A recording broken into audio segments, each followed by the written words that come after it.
1 orchage na naman. Tapos meron siyang ito pala, itong isa na to, meron siyang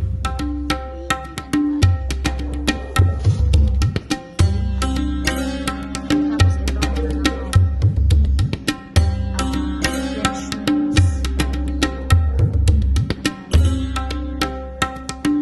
Tapos another orchage.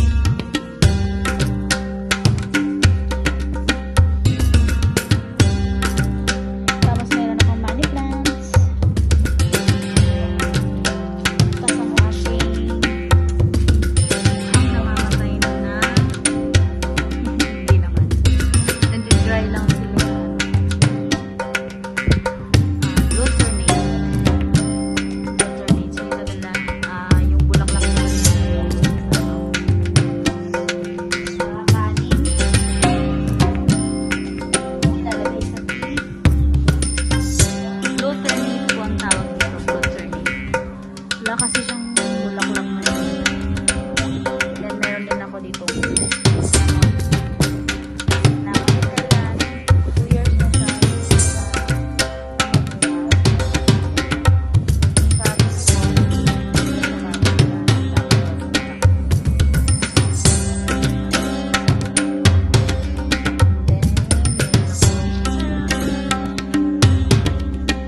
Garbanzo.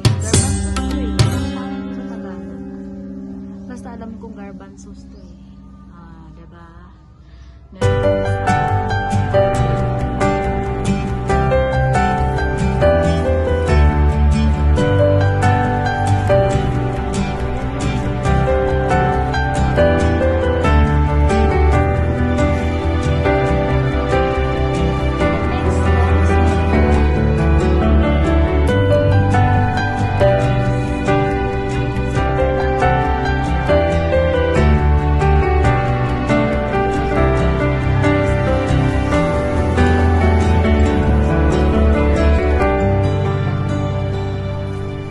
Tapos meron akong malunggay.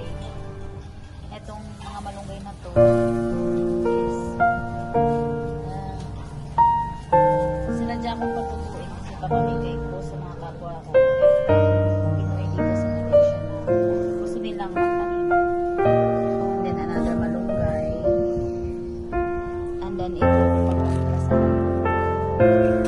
Then another mint. Patanim natin ito. Then kamote. Then ito, na hindi talaga siya kumapapa. Overshot na siya. And then another mint. And then kamote para sa gabi. So meron din ako sugar cane in English. Meron ako luya. Tanim to natin luya. And then meron akong another mother malunggay. Yan. And then last but not the least, meron akong saluyot. And that's all for today.